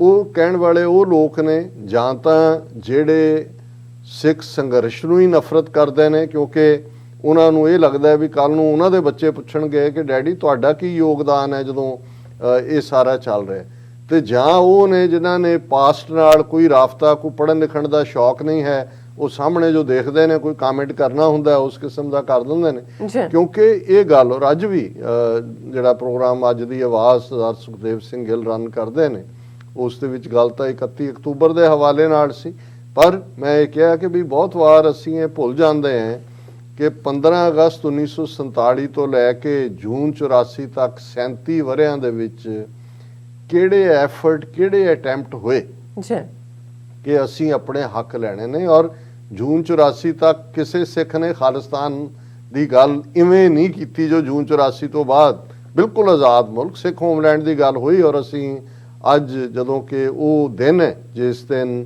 ਅੱਜ ਦੇ ਦਿਨ 27 ਅਕਤੂਬਰ 1969 ਨੂੰ ਸ਼ਹੀਦ ਦਰਸ਼ਨ ਸਿੰਘ ਫੇਰੂਮਾਨ ਲਗਭਗ 85 ਸਾਲ ਦੀ ਉਮਰ ਔਰ 74 ਦਿਨ ਉਹਨਾਂ ਨੇ ਮਰਨ ਵਰਤ ਰੱਖ ਕੇ ਉਸ ਉਮਰ ਦੇ ਵਿੱਚ 85 ਸਾਲ ਦੀ ਸ਼ਹੀਦੀ ਜਾਮ ਪੀਤਾ। ਉਹਨਾਂ ਦੀ ਮੰਗ ਸਿੱਖ ਹੋਮਲੈਂਡ, ਜਦੋਂ ਉਹ ਸਿੱਖ ਹੋਮਲੈਂਡ ਉਹਨਾਂ ਦਾ, ਔਰ ਉਦੋਂ ਸਰਦਾਰ ਕਪੂਰ ਸਿੰਘ ਜਿਹੜੇ ਪਹਿਲਾਂ ਮੈਂਬਰ ਪਾਰਲੀਮੈਂਟ ਰਹੇ 62 ਤੋਂ 67 ਤੱਕ, ਔਰ ਫਿਰ 67 ਤੋਂ ਬਾਅਦ ਉਹ MLA ਬਣੇ, ਪੰਜਾਬ ਅਸੈਂਬਲੀ ਦੇ ਵਿੱਚ MLA ਸਨ। ਉਹਨਾਂ ਨੇ ਪੰਜਾਬ ਅਸੈਂਬਲੀ 'ਚ ਖੜੇ ਹੋ ਕੇ ਵੀ ਉਹਨਾਂ ਨੂੰ ਟ੍ਰਿਬਿਊਟ ਦਿੱਤੀ ਦਰਸ਼ਨ ਸਿੰਘ ਫੇਰੂਮਾਨ ਹੋਰਾਂ ਨੂੰ। ਉਹਨਾਂ ਦੀ ਲਾਸਟ ਵਿਲ ਉਹਨਾਂ ਨੇ ਸ਼ਹਾਦਤ ਤੋਂ ਪਹਿਲਾਂ ਜਿਹੜਾ ਹੈ ਉਹ ਉਹਨਾਂ ਨੇ ਪੜ੍ਹੀ ਵੀ, ਔਰ ਜਿਹੜੀ ਸਾਚੀ ਸਾਖੀ ਕਿਤਾਬ ਹੈ ਉਸ ਦੇ ਐਨੈਕਚਰ ਦੇ ਵਿੱਚ ਅੱਜ ਵੀ ਉਹ ਦੇਖੀ ਜਾ ਸਕਦੀ ਹੈ। ਸੋ ਅੱਜ ਜਦੋਂ ਅਸੀਂ ਗੱਲ ਕਰ ਰਹੇ ਹਾਂ ਕਿ ਅੱਜ ਤੋਂ ਠੀਕ 52 ਸਾਲ ਪਹਿਲਾਂ ਇਹ ਵਰਤਾਰਾ ਹੁੰਦਾ ਹੈ। ਹੁਣ ਇੱਥੋਂ ਤੱਕ ਪਹੁੰਚਣ ਲਈ ਥੋੜ੍ਹਾ ਜਿਹਾ ਪਿੱਛੇ ਨੂੰ ਜੇ ਅਸੀਂ ਟਰੈਡ ਕਰਾਂਗੇ ਕਿ ਇੱਕਦਮ ਬਾਅਦ 10 ਅਕਤੂਬਰ 1947 ਨੂੰ ਸਿੱਖਾਂ ਨੂੰ ਜ਼ਰਾਇਮ ਪੇਸ਼ਾ ਕਬੀਲਾ ਐਲਾਨਣ ਵਾਲਾ ਸਰਕੂਲਰ ਆ ਜਾਂਦਾ। ਅਸੀਂ ਅਕਸਰ ਗੱਲ ਕਰਦੇ ਹਾਂ, ਮੈਂ ਉਸ ਤੇ ਡੀਟੇਲ 'ਚ ਨਹੀਂ ਜਾਵਾਂਗਾ। 1950 ਤੋਂ ਜਦੋਂ ਲੈਂਗੁਏਜ ਤੇ ਬੇਸ ਸੂਬੇ ਬਣਾਉਣ ਦੀ ਗੱਲ ਹੁੰਦੀ ਹੈ, ਲਿੰਗੁਇਸਟਿਕ ਕਮਿਸ਼ਨ ਬਣਦਾ ਹੈ। ਗੁਜਰਾਤੀ, ਮਰਾਠੀ, ਦਰਾਵੜ, ਜਿਹੜੀ ਤਾਮਿਲ, ਤੇਲਗੂ, ਕੰਨੜ, ਮਲਿਆਲਮ, ਹਿੰਦੀ, ਇਹਨਾਂ ਸਾਰੀਆਂ ਜ਼ਬਾਨਾਂ ਤੇ ਆਧਾਰਿਤ ਅੱਡ-ਅੱਡ ਸੂਬੇ ਬਣ ਜਾਂਦੇ ਨੇ। ਜਦੋਂ ਪੰਜਾਬੀ ਬੋਲਣ ਵਾਲਿਆਂ ਵੱਲੋਂ ਪੰਜਾਬ 'ਚ, ਕਿਉਂਕਿ ਹਿੰਦੂ ਤਾਂ ਪੰਜਾਬ ਦਾ 1951 'ਚ ਮੁੱਕਰ ਗਿਆ ਸੀ ਕਿ ਸਾਡੀ ਮਾਂ ਬੋਲੀ ਪੰਜਾਬੀ ਨਹੀਂ ਹੈ, ਸਿੱਖਾਂ ਵੱਲੋਂ ਹੀ ਮੰਗ ਕੀਤੀ ਜਾਂਦੀ ਹੈ ਤੇ ਜਵਾਬ ਮਿਲਦਾ ਇਹ ਤਾਂ ਗੰਵਾਰੋਂ ਕੀ ਭਾਸ਼ਾ ਹੈ, ਲੈਂਗੁਏਜ ਆਫ ਦਾ ਇਲਿਟਰੇਟ। ਸੋ ਸਾਡਾ ਪੰਜਾਬੀ ਸੂਬੇ ਲਈ ਮੋਰਚਾ 1950 'ਚ ਸ਼ੁਰੂ ਹੋ ਜਾਂਦਾ ਹੈ। 55,000 ਤੋਂ 60,000 ਤੱਕ ਸਿੱਖ ਗ੍ਰਿਫਤਾਰੀ ਦਿੰਦੇ ਨੇ ਉਸ ਪੀਰੀਅਡ ਦੇ ਵਿੱਚ। ਉਦੋਂ ਵੀ ਦਰਬਾਰ ਸਾਹਿਬ ਦੇ ਅੰਦਰ ਜਿਵੇਂ ਜਿਹੜੀ ਹੈ ਅਸ਼ਵਨੀ ਕੁਮਾਰ ਦੀ ਅਗਵਾਈ ਥੱਲੇ ਜਿਹੜਾ ਅੰਮ੍ਰਿਤਸਰ ਦਾ SSP ਸੀ, ਉਹ ਜਿਹੜਾ ਪੁਲਿਸ ਭੇਜੀ ਜਾਂਦੀ ਹੈ, ਫਾਇਰਿੰਗ ਵੀ ਹੁੰਦੀ ਹੈ, ਟੀਅਰ ਗੈਸ ਵੀ ਹੁੰਦੀ ਹੈ। ਫਿਰ 62 ਦੀ ਜੰਗ ਹੋ ਜਾਂਦੀ ਹੈ ਚੀਨ ਦੇ ਨਾਲ, ਚੰਗੀ ਤਰ੍ਹਾਂ ਜੁੱਤੀਆਂ ਪੈਂਦੀਆਂ ਨੇ ਇਹਨਾਂ ਨੂੰ। ਨਹਿਰੂ ਨੂੰ ਉਸ ਸ਼ੌਕ ਚੋਂ ਹੀ ਨਹੀਂ ਨਿਕਲ ਸਕਦਾ। 27 ਮਈ 1964 ਨੂੰ ਮਰ ਜਾਂਦਾ। ਉਹੀ ਨਹਿਰੂ ਜਿਹੜਾ ਇਹ ਕਹਿੰਦਾ ਗਿਆ ਕਿ ਪੰਜਾਬੀ ਸੂਬਾ ਮੇਰੀ ਲਾਸ਼ ਤੇ ਬਣੇਗਾ, ਔਰ ਇਹੀ ਉਹਨੇ ਸਿੱਖਾਂ ਨੂੰ ਕੁੱਟ ਚਾੜਨ ਲਈ ਜਿਵੇਂ ਬਾਅਦ ਦੇ ਵਿੱਚ ਬੇਅੰਤੇ ਵਰਗਾ ਬੁੱਚੜ ਲਿਆਂਦਾ, ਇਵੇਂ ਹੀ ਪ੍ਰਤਾਪ ਸਿੰਘ ਕੈਰੋਂ ਨੂੰ ਲੱਭ ਕੇ ਲਿਆਏ। ਔਰ ਇਹੀ ਪ੍ਰਤਾਪ ਸਿੰਘ ਕੈਰੋਂ ਅੱਜ ਵੀ ਇਸ ਉਹਦੇ ਪਿਛਲੇ ਦਿਨਾਂ 'ਚ ਕੁਛ TV ਸ਼ੋਜ਼ ਤੇ ਹੋ ਰਿਹਾ ਸੀ ਜੀ, ਕਿੰਨੀ ਦੇਣ ਹੈ ਪ੍ਰਤਾਪ ਸਿੰਘ ਕੈਰੋਂ ਦੀ, ਕਿੰਨਾ ਜ਼ਬਰਦਸਤ। ਮੈਂ ਕਿਹਾ ਸਾਨੂੰ ਅਕਲ ਆਣੀ ਨਹੀਂ ਹੈ, ਅਸੀਂ ਜਿਹੜਾ ਸਾਨੂੰ ਛਿੱਤਰ ਫੇਰਦਾ ਹੈ ਦੁਸ਼ਮਣ ਕਹਿੰਦਾ ਦੇਖੋ ਜੀ ਕਿੰਨਾ ਸਟਰੋਂਗ ਐਡਮਿਨਿਸਟ੍ਰੇਟਰ ਹੈ। ਇਹ ਪੰਜਾਬ ਦੇ ਵਿੱਚ ਸਭ ਤੋਂ ਪਹਿਲਾਂ ਇਹ ਜ਼ੁਲਮ ਕਰਨ, ਲੁੱਟਮਾਰ ਕਰਨ ਔਰ ਸਿੱਖਾਂ ਨੂੰ ਦਬਾਉਣ ਦਾ ਕੰਮ ਨਹਿਰੂ ਨੇ ਕੈਰੋਂ ਤੋਂ ਲਿਆ। ਉਹਨਾਂ ਨੇ ਦੇਖਿਆ ਵੀ ਸਿੱਖਾਂ ਨੂੰ ਕੁੱਟਣ ਲਈ ਸਿੱਖ ਹੀ ਚਾਹੀਦਾ, ਔਰ ਉਹ ਬਿਲਕੁਲ ਬੇਰੋਕ ਟੋਕ 10 ਸਾਲ ਪ੍ਰਤਾਪ ਸਿੰਘ ਕੈਰੋਂ, ਉਹਦੀ ਘਰ ਵਾਲੀ ਸਰਦਾਰਨੀ ਰਾਮ ਕੌਰ ਜਿਹੜੀ ਫੋਨ ਕਰਕੇ ਕਹਿੰਦੇ ਜੀ ਮੈਂ ਸਰਦਾਰਨੀ ਰਾਮ ਕੌਰ ਬੋਲ ਰਹੀ ਹਾਂ, ਉਹਦੇ 2 ਗੁੰਡੇ ਮੁੰਡੇ ਸੁਰਿੰਦਰ ਕੈਰੋਂ, ਗੁਰਿੰਦਰ ਕੈਰੋਂ, ਉਹਨਾਂ ਨੇ ਉਹ ਤਰਥਲੀ ਮਚਾਈ। ਲੇਕਿਨ ਨਹਿਰੂ ਨੇ ਔਰ ਦਿੱਲੀ ਦਰਬਾਰ ਨੇ ਅੱਖਾਂ ਬੰਦ ਕੀਤੀਆਂ ਹੋਈਆਂ ਸੀ, ਕਿਉਂਕਿ ਉਹਨਾਂ ਨੂੰ ਸੀ ਕਿ ਸਿੱਖਾਂ ਨੂੰ ਕੁੱਟ ਚਾੜ ਰਿਹਾ, ਜੇਲ੍ਹਾਂ 'ਚ ਬੰਦ। ਈਵਨ ਜਥੇਦਾਰ ਮੋਹਨ ਸਿੰਘ ਤੁੜ ਜਿਨ੍ਹਾਂ ਨੇ ਇੱਕ ਜਿਹੜਾ ਪੰਜਾਬੀ ਸੂਬੇ ਮੋਰਚੇ ਦੇ ਉਹ ਆਗੂ ਸੀ, ਔਰ ਕਿਵੇਂ ਉਹਨਾਂ ਨੂੰ ਚੁੱਕ ਕੇ ਜੇਲ੍ਹ ਦੇ ਵਿੱਚ ਦਿੱਤਾ ਹੈ। ਉਹਨਾਂ ਦਾ ਘਰ ਕੁਰਕ ਕਰਨ ਤੱਕ ਡੰਗਰ ਜਿਹੜੇ ਨੇ ਉਹ ਬਿਲਕੁਲ ਭੁੱਖੇ ਔਰ ਛੱਡਤੇ ਖੁੱਲੇ। ਔਰ ਅੰਦਰ ਜੇਲ੍ਹ ਦੇ ਮੋਹਨ ਸਿੰਘ ਤੁੜ ਨੂੰ ਬਰਫ਼ ਦੀ ਸਲੈਬ ਦੇ ਉੱਤੇ ਸਵਾਰ, ਉਦੋਂ ਚੋਣਾਂ ਆ ਗਈਆਂ ਪੰਜਾਬ ਦੀਆਂ ਅਸੈਂਬਲੀ ਚੋਣਾਂ, ਜੇਲ੍ਹ ਚੋਂ ਹੀ ਉਹਨਾਂ ਨੇ ਚੋਣ ਲੜੀ ਕੈਰੋਂ ਦੇ ਖਿਲਾਫ, ਉਸ ਪੱਟੀ ਕੈਰੋਂ ਹਲਕੇ ਤੋਂ, ਔਰ ਉਹ ਭਾਰੀ ਵੋਟਾਂ ਨਾਲ ਜਿੱਤ ਰਹੇ ਸੀ। ਕੈਰੋਂ ਦੀ ਗੁੰਡਾਗਰਦੀ, ਉਹਨੇ ਇੱਕ ਬੰਦਾ ਆਪਣਾ ਜਿਹੜਾ ਆਫੀਸਰ ਭੇਜਿਆ ਅੰਦਰ, ਉਹਨੇ ਪ੍ਰੀਜ਼ਾਈਡਿੰਗ ਆਫੀਸਰ ਨੂੰ ਕਿਹਾ ਡਿਕਲੇਅਰ ਕਰਕੇ ਪ੍ਰਤਾਪ ਸਿੰਘ ਕੈਰੋਂ 32 ਵੋਟਾਂ ਨਾਲ ਜਿੱਤ ਗਿਆ, ਔਰ ਉਹ ਡਿਕਲੇਅਰ ਕਰਕੇ। ਸੋ ਇਸ ਲੈਵਲ ਦੀ, ਕਿਉਂਕਿ ਬਹੁਤਿਆਂ ਨੂੰ ਇਹ ਲੱਗਦਾ ਹੈ ਕਿ ਜੀ ਇਹ ਜੇ ਜੁਝਾਰੂ ਨਾ ਹੁੰਦੇ, ਜੇ ਫਲਾਣਾ ਨਾ, ਸੋ ਇਹ ਸ਼ੁਰੂਆਤ ਜਿਹੜੀ ਹੈ ਕਿ ਡੰਡੇ ਦੇ ਨਾਲ ਉਹਨਾਂ ਨੇ ਸਿੱਖਾਂ ਦੀ ਆਵਾਜ਼ ਨੂੰ ਕੁਚਲਣਾ ਹੈ, ਇਹਦੀ ਸ਼ੁਰੂਆਤ ਉਸ ਦੌਰ 'ਚ ਹੋਈ। ਔਰ ਜਦੋਂ ਤਾਂ ਨਹਿਰੂ ਮਰ ਗਿਆ 64 'ਚ, ਕੈਰੋਂ ਦੇ ਉੱਤੇ ਕਰਪਸ਼ਨ ਚਾਰਜ ਲਾ ਕੇ ਉਹਨੂੰ ਕੱਢ ਕੇ ਉਹਨਾਂ ਨੇ ਬਾਹਰ ਮਾਰਿਆ। ਬਾਅਦ 'ਚ ਉਹਦਾ ਮਰਡਰ ਵੀ ਕਰਵਾ ਦਿੱਤਾ ਪ੍ਰਤਾਪ ਸਿੰਘ ਕੈਰੋਂ ਦਾ, ਦਿੱਲੀ ਤੋਂ ਵਾਪਸ ਮੁੜ ਰਿਹਾ ਸੀ ਉਹ ਵੀ, ਉਹਦਾ ਸੈਕਟਰੀ ਵੀ ਸਤਪਾਲ ਜੈਨ, ਨਾਲ ਡਰਾਈਵਰ ਵੀ, ਔਰ ਉਹ ਸਾਰਾ ਦੌਰ ਖਤਮ ਹੋਇਆ। ਹੁਣ ਮਰਨ ਤੋਂ ਬਾਅਦ ਲਾਲ ਬਹਾਦਰ ਸ਼ਾਸਤਰੀ ਬਣਿਆ, 65 ਦੀ ਜੰਗ ਪਾਕਿਸਤਾਨ ਦੇ ਨਾਲ ਆਈ। ਸ਼ਾਸਤਰੀ ਨੇ ਰਿਲੇਟਿਵਲੀ ਰੀਜ਼ਨੇਬਲ ਸੀ, ਉਹਨੂੰ ਲੱਗਾ ਕਿ ਵੀ ਇਹ ਧੱਕਾ ਹੋ ਰਿਹਾ ਸਿੱਖਾਂ ਦੇ ਨਾਲ ਜਾਂ ਪੰਜਾਬ ਦੇ ਨਾਲ, ਵੀ ਕਿਉਂ ਨਾ, ਉਹਨੂੰ ਰਿਹਾ ਤਾਂ ਥੋੜਾ ਵਕਤ ਹੀ, ਲੇਕਿਨ ਉਹਨੇ ਇੱਕ ਕਮੇਟੀ ਬਣਾ ਦਿੱਤੀ ਕਿ ਜੀ ਇਹ ਇਸ ਦੇ ਉੱਤੇ ਪੈਰਵਾਈ ਕਰੇ, ਪਾਰਲੀਮੈਂਟਰੀ ਕਮੇਟੀ ਹੁਕਮ ਸਿੰਘ ਦੀ ਅਗਵਾਈ ਥੱਲੇ। ਉਹ ਮਰ ਗਿਆ ਸ਼ਾਸਤਰੀ ਜਾਂ ਮਾਰਤਾ ਉਹਨੂੰ ਵੀ, ਇੰਦਰਾ ਗਾਂਧੀ ਆ ਗਈ। ਹੁਣ ਉਹ ਉਦੋਂ ਹੁਕਮ ਸਿੰਘ ਆਪਣੀ ਪਾਰਲੀਮੈਂਟਰੀ ਕਮੇਟੀ ਦੀ ਰਿਪੋਰਟ ਰਿਲੀਜ਼ ਕਰਨ ਜਾ ਰਹੇ ਸੀ, ਔਰ ਮਾਈ ਟਰੂਥ ਸ਼ਾਇਦ ਉਹਦੀ ਆਟੋਬਾਇਓਗ੍ਰਾਫੀ ਹੈ ਇੰਦਰਾ ਗਾਂਧੀ ਦੀ, ਉਹਦੇ 'ਚ ਉਹਨੇ ਲਿਖਿਆ ਕਿ ਵੀ ਮੈਂ ਨਹੀਂ ਸੀ ਚਾਹੁੰਦੀ ਕਿ ਬਣੇ, ਮੈਂ ਉਹਨੂੰ ਰੋਕਣਾ ਚਾਹੁੰਦੀ ਸੀ ਰਿਪੋਰਟ ਨੂੰ, ਲੇਕਿਨ ਉਦੋਂ ਤੱਕ ਹੁਕਮ ਸਿੰਘ ਨੇ ਜਿਹੜੀ ਪ੍ਰੈਸ ਕਾਨਫਰੰਸ ਕਰਕੇ ਪਾਰਲੀਮੈਂਟਰੀ ਕਮੇਟੀ ਸੀ ਇਸ ਦੇ ਹੱਕ ਦੇ ਵਿੱਚ ਜਿਹੜੀ ਹੈ ਰਿਪੋਰਟ ਦੇ ਦਿੱਤੀ ਕਿ ਪੰਜਾਬੀ ਸੂਬਾ ਬਣਨਾ ਚਾਹੀਦਾ। ਹੁਣ ਜਦੋਂ ਇਹ ਹੋ ਗਿਆ, ਫਿਰ ਇਹਨਾਂ ਦਾ ਜ਼ੋਰ ਲੱਗਾ ਹੋਮ ਮਿਨਿਸਟਰ ਗੁਲਜ਼ਾਰੀ ਲਾਲ ਨੰਦਾ ਔਰ ਇੰਦਰਾ ਗਾਂਧੀ ਕਿ ਪੰਜਾਬੀ ਸੂਬੇ ਨੂੰ ਕਿਵੇਂ ਲੂਲਾ ਲੰਗੜਾ ਬਣਾਇਆ ਜਾਏ ਇਸ ਨੂੰ। ਔਰ ਉਹਦੇ 'ਚ ਪੰਜਾਬ ਦੇ ਹਿੰਦੂ ਲਾਲੇ ਜਿਹਨੇ ਅੱਜ ਵੀ ਨਫ਼ਰਤ ਦੇ ਵਣਜਾਰੇ ਨੇ, ਪੰਜਾਬ ਕੇਸਰੀ, ਹਿੰਦ ਸਮਾਚਾਰ, ਵੀਰ ਪ੍ਰਤਾਪ ਔਰ ਹਿੰਦੀ ਮਿਲਾਪ, ਇਹ ਸਾਰੇ ਇਹ ਲਾਲੇ ਇਕੱਠੇ ਹੋ ਕੇ ਗਏ ਉਹਦੇ ਕੋਲ, ਨੰਦੇ ਕੋਲ, ਕਿਹਾ ਜੀ आपने तो हमें सिख भेड़ियों के सामने फेंक दिया। रोगों कहना लाला जी फिक्र मत करो, हम इन्हें ऐसा लूला लंगड़ा पंजाबी सूबा देंगे कि ये छोड़ के भागेंगे। हुण जदों, क्योंकि मैं एक हिस्टरी के चैप्टर नूं टच कर रहे हैं, जदों असीं ये कहते हैं कि भाई फ्यूचर खालिस्तान च हिमाचल, हरियाणे दे आ हिस्से और गंगानगर हनुमानगढ़ तक साडा क्लेम है, उन्हां नूं शायद ये नहीं पता कि 1966 च ਆਲਮੋਸਟ 50+ ਈਅਰਸ ਐਗੋ ਇਹ ਹਿਮਾਚਲ ਦਾ ਜਿਹੜਾ ਅੱਜ ਬਣਾਇਆ ਗਿਆ ਪੂਰਾ ਸੂਬਾ, ਇਹ ਉਹੀ ਕਾਂਗੜਾ, ਕੁੱਲੂ, ਮੰਡੀ ਪੰਜਾਬ ਦੇ ਇਲਾਕੇ ਸੀ ਜਿਨ੍ਹਾਂ 'ਚੋਂ ਯੂਨੀਅਨ ਟੈਰੀਟਰੀ ਹਿਮਾਚਲ ਕ੍ਰੀਏਟ ਕੀਤੀ ਗਈ, ਜਿਹਨੂੰ ਪੂਰਾ ਸੂਬਾ ਬਣਾਇਆ ਗਿਆ। ਪੰਜਾਬ ਤੋਂ ਜ਼ਿਆਦਾ ਰਕਬਾ ਦੇ ਕੇ ਹਰਿਆਣਾ ਖੜਾ ਕੀਤਾ ਗਿਆ। ਚੰਡੀਗੜ੍ਹ ਜਿਹੜੀ ਪੰਜਾਬ ਦੇ ਲਈ ਬਣੀ ਕੈਪੀਟਲ ਸੀ ਲਾਹੌਰ ਦੇ ਇਵਜ਼ ਦੇ ਵਿੱਚ, ਉਹ ਪਹਿਲਾਂ ਹਰਿਆਣੇ ਨੂੰ ਦਿੱਤੀ ਗਈ, ਸ਼ਾਹ ਕਮਿਸ਼ਨ ਬਣਿਆ, ਬਾਅਦ ਦੇ ਵਿੱਚ ਉਹਨੂੰ ਜਿਹੜਾ ਸਿੱਧਾ ਸੈਂਟਰ ਨੇ ਆਪਣੇ ਕੋਲ ਰੱਖ ਲਿਆ ਯੂਨੀਅਨ ਟੈਰੀਟਰੀ ਬਣਾ ਕੇ। ਔਰ ਸਭ ਤੋਂ ਬਦਤਰ ਕਿ ਪੰਜਾਬ ਦਾ ਦਰਿਆਈ ਪਾਣੀ ਜਿਹੜਾ ਕਨਸਟੀਟਿਊਸ਼ਨ ਦੇ ਥੱਲੇ ਸਟੇਟ ਦੀ ਮਲਕੀਅਤ ਸੀ, ਉਸ ਦੇ ਉੱਤੇ ਉਹਨਾਂ ਨੇ ਜਿਹੜਾ ਉਹ ਕਮਿਸ਼ਨ ਬਿਠਾ, ਜਿਹੜਾ ਮੈਨੇਜਮੈਂਟ ਬੋਰਡ ਬਣਾ ਕੇ ਭਾਖੜਾ ਬਿਆਸ ਉਹਦਾ ਕੰਟਰੋਲ ਲੈ ਲਿਆ। ਹੁਣ ਇਹ ਲੂਲਾ ਲੰਗੜਾ ਪੰਜਾਬੀ ਔਰ 52 ਜਿਹੜੀਆਂ ਨੇ ਸਾਂਝੀਆਂ ਕੜੀਆਂ, ਕਾਮਨ ਲਿੰਕਸ, ਅੱਜ ਵੀ ਪੰਜਾਬ ਹਰਿਆਣਾ ਹਾਈ ਕੋਰਟ ਕਿਹਾ ਜਾਂਦਾ, ਪੰਜਾਬ ਦੇ ਕੋਲ ਆਪਣਾ ਹਾਈ ਕੋਰਟ ਵੀ ਨਹੀਂ ਹੈ, ਰਾਜਧਾਨੀ ਵੀ ਪੰਜਾਬ ਦੀ ਆਪਣੀ ਨਹੀਂ ਹੈ, ਚੰਡੀਗੜ੍ਹ ਹਰਿਆਣੇ ਦਾ ਵੀ ਹੈ। ਇਹਨਾਂ ਹਾਲਾਤਾਂ ਦੇ ਵਿੱਚ ਇਹ ਯੋਧਾ ਦਰਸ਼ਨ ਸਿੰਘ ਫੇਰੂਮਾਨ, ਜਿਵੇਂ ਉਹਨਾਂ ਦੀ ਬੈਕਗਰਾਊਂਡ ਦੇ ਲਾਈਫ ਦੀ, ਉਹ ਇੱਕ ਜਿਵੇਂ ਇੱਕ ਸਿਪਾਹੀ ਲੜਦਾ ਆਪਣੇ ਹੱਕਾਂ ਲਈ। ਉਹ 1912-13 ਦੇ ਵਿੱਚ ਬ੍ਰਿਟਿਸ਼ ਫੌਜ 'ਚ ਭਰਤੀ ਹੁੰਦੇ ਨੇ, ਪਰ ਬਹੁਤ ਜਲਦੀ ਉਹਨੂੰ ਛੱਡ ਕੇ ਆ ਜਾਂਦੇ ਨੇ। ਔਰ ਜਿੰਨੇ ਵੀ ਗੁਰਦੁਆਰਿਆਂ ਦੀ ਫਰੀडम ਦੇ ਲਈ ਮੋਰਚੇ ਲੱਗੇ, ਚਾਬੀਆਂ ਦਾ ਮੋਰਚਾ, ਉਹਦੇ 'ਚ ਵੀ ਉਹਨਾਂ ਨੇ ਗ੍ਰਿਫਤਾਰੀ ਦਿੱਤੀ, ਜੇਲ੍ਹ ਕੱਟੀ। ਜੈਤੋ ਦਾ ਮੋਰਚਾ, ਉਹਦੇ 'ਚ ਵੀ ਗ੍ਰਿਫਤਾਰੀ ਦਿੱਤੀ, ਜੇਲ੍ਹ ਕੱਟੀ। ਔਰ ਜਦੋਂ ਬਾਹਰ ਆਉਂਦੇ ਨੇ ਤੇ ਉਹ ਜਿਹੜੇ ਨੇ ਚਲੇ ਜਾਂਦੇ ਨੇ 1926 ਦੇ ਵਿੱਚ ਮਲਾਇਆ। ਅੱਜ ਮਲਾਇਆ ਨਾਂ ਦਾ ਕੋਈ ਮੁਲਕ ਨਹੀਂ ਹੈ, ਉਸ ਵੇਲੇ ਜਿਹਨੂੰ ਅੱਜ ਮਲੇਸ਼ੀਆ ਕਹਿੰਦੇ ਨੇ ਤੇ ਸਿੰਗਾਪੁਰ, ਮਲੇਸ਼ੀਆ ਤੇ ਸਿੰਗਾਪੁਰ ਨੂੰ ਮਿਲਾ ਕੇ ਜਿਹੜਾ ਮੁਲਕ ਸੀ ਉਹਨੂੰ ਮਲਾਇਆ ਕਿਹਾ ਜਾਂਦਾ ਸੀ। ਔਰ ਉੱਥੇ ਗਏ ਔਰ ਉੱਥੇ ਉਹਨਾਂ ਨੇ ਪੁਰਾਣਾ ਰਿਕਾਰਡ ਕੱਢ ਲਿਆ ਕਿ ਭਾਈ ਇਹ ਤਾਂ ਅੰਗਰੇਜ਼ਾਂ ਦੇ ਖਿਲਾਫ ਲੜਦੇ ਆਏ ਨੇ। ਉਹਨਾਂ ਨੂੰ ਜੇਲ੍ਹ 'ਚ ਰੱਖਿਆ ਔਰ ਉਹਨਾਂ ਨੂੰ ਕਿਹਾ ਜੀ ਤੁਸੀਂ ਕਸ਼ਹਿਰਾ ਨਹੀਂ ਪਾ ਸਕਦੇ, ਕਿ ਭਾਈ ਉਹ ਜਿਹੜਾ ਸਿੱਖੀ ਰੂਪ ਦੇ ਵਿੱਚ, ਉਹਨਾਂ ਨੇ ਕਿਹਾ ਜੀ ਨਹੀਂ, ਮੈਂ ਤਾਂ ਅੰਮ੍ਰਿਤਧਾਰੀ ਸਿੱਖ ਹਾਂ, ਮੈਨੂੰ ਕਕਾਰ ਮਿਲਣਗੇ। ਫਿਰ ਮੈਂ 21 ਦਿਨਾਂ ਦੀ ਭੁੱਖ ਹੜਤਾਲ, ਔਰ ਕੁਝ ਪਿਕਚਰਾਂ ਜਿਹੜੀਆਂ ਤੁਸੀਂ ਉਹਨਾਂ ਦੀਆਂ ਦੇਖੋਗੇ ਬੇੜੀਆਂ 'ਚ, ਹੱਥਕੜੀਆਂ 'ਚ।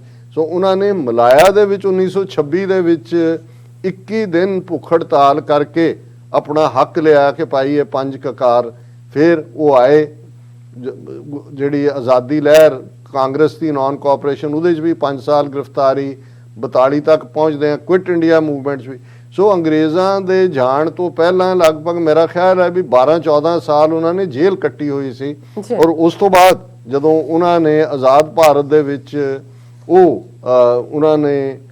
ਉਹਨਾਂ ਨੂੰ ਰਾਜ ਸਭਾ ਦਾ ਮੈਂਬਰ ਬਣੇ ਕਾਂਗਰਸ ਦੇ ਲੈਵਲ ਤੇ, ਪਰ ਬਹੁਤ ਜਲਦੀ ਡਿਸਇਲੂਜਨਡ ਹੋਏ। ਔਰ ਇੱਕ ਪਾਰਟੀ ਰਾਜਗੋਪਾਲਾਚਾਰੀ ਆ ਜਿਹੜਾ ਪਹਿਲਾ ਗਵਰਨਰ ਜਨਰਲ ਸੀ, ਉਸ ਤੋਂ ਬਾਅਦ ਬਣੀ ਸੀ, ਉਹਨੂੰ ਸੁਤੰਤਰ ਪਾਰਟੀ ਕਹਿੰਦੇ ਸੀ, ਉਹਦੇ 'ਚ ਉਹਨਾਂ ਨੇ ਜੁਆਇਨ ਕਰ ਲਿਆ ਸੁਤੰਤਰ ਪਾਰਟੀ ਨੂੰ। ਔਰ ਮੈਂ ਬਹੁਤ ਵਾਰ ਸਮਝਦਾ ਸੀ ਕਿ ਸਰ ਕਪੂਰ ਸਿੰਘ ਜਿਹੜੇ 62 ਤੋਂ 67 ਤੱਕ ਮੈਂਬਰ ਪਾਰਲੀਮੈਂਟ ਰਹੇ, ਸ਼ਾਇਦ ਮਾਸਟਰ ਅਕਾਲੀ ਦਲ ਦੀ ਟਿਕਟ ਤੇ ਸੀ। ਪਰ ਜਿਉਂ ਹੀ ਮੈਂ ਇੱਕ ਦਿਨ ਪੂਰਾ ਰੈਕਰਡ ਉਹਨਾਂ ਦਾ ਚੈੱਕ ਕਰਨਾ ਚਾਹਿਆ ਵੀ ਪੰਜਾਬ 'ਚੋਂ 1952 'ਚ ਪਹਿਲਾ ਪਾਰਲੀਮੈਂਟ ਇਲੈਕਸ਼ਨਾਂ ਹੋਈਆਂ ਸੀ, ਕੌਣ ਰਹੇ, ਤੇ ਮੇਰੀ ਹੈਰਾਨੀ ਹੋਈ ਮੈਨੂੰ ਕਿ ਇੱਕ ਸਰ ਕਪੂਰ ਸਿੰਘ ਲੁਧਿਆਣਾ ਪਾਰਲੀਮੈਂਟਰੀ ਹਲਕੇ ਤੋਂ ਸੁਤੰਤਰ ਪਾਰਟੀ ਦੀ ਟਿਕਟ ਦੇ ਉੱਤੇ MP ਬਣੇ ਸਨ। ਔਰ ਕਿਉਂਕਿ ਦਰਸ਼ਨ ਸਿੰਘ ਫੇਰੂਮਾਨ ਔਰ ਉਸ ਵੇਲੇ ਹੋਰ ਵੀ ਪ੍ਰੋਮਿਨੈਂਟ ਲੋਕ ਉਸ ਪਾਰਟੀ ਦਾ ਹਿੱਸਾ ਸਨ, ਸੋ ਇਸ ਲਈ ਸਰ ਕਪੂਰ ਸਿੰਘ ਹੋਰਾਂ ਨੇ ਇਸ ਪਾਰਟ ਨੂੰ, ਉਹਨਾਂ ਦੀ ਫੇਰੂਮਾਨ ਦੇ ਨਾਲ ਸਾਂਝ ਵੀ ਰਹੀ। ਪਰ ਦਰਸ਼ਨ ਸਿੰਘ ਫੇਰੂਮਾਨ ਬੇਸ਼ੱਕ ਉਹ ਅਕਾਲੀਆਂ ਚੋਂ ਨਿਕਲ ਕੇ ਕਾਂਗਰਸ ਔਰ ਸੁਤੰਤਰ ਪਾਰਟੀ ਤੱਕ ਪਹੁੰਚ ਗਏ, ਪਰ ਉਹਨਾਂ ਵਿਚਲਾ ਸਿੱਖੀ ਫੇਥ ਬੜਾ ਮਜ਼ਬੂਤ ਸੀ।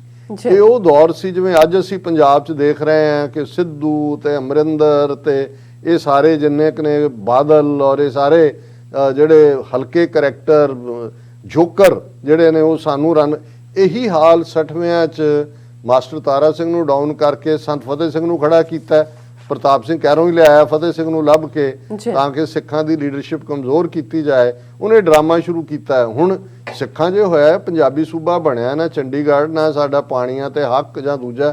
ਫਿਰ ਫਤਿਹ ਸਿੰਘ ਨੇ ਕਿਹਾ ਜੀ ਮੈਂ ਅਕਾਲ ਤਖਤ ਦੇ ਉੱਤੇ ਉਹਨੇ ਇੱਕ ਕੁੰਡ ਬਣਾ ਲਏ 6-7 ਅਗਨ ਕੁੰਡ, ਕਿ ਜੀ ਮੈਂ ਮਰਨ ਵਰਤ ਰੱਖਾਂਗਾ ਔਰ 10ਵੇਂ ਦਿਨ ਮੈਂ ਅੱਗ ਲਾ ਕੇ ਸੜ ਜਾਵਾਂਗਾ, 5 ਉਹਦੇ ਨਾਲ ਹੋਰ ਉੱਠ ਪਏ ਜੀ ਅਸੀਂ ਇਹਦੇ ਤੋਂ 24 ਘੰਟੇ ਪਹਿਲਾਂ ਸੜ ਜਾਵਾਂਗੇ।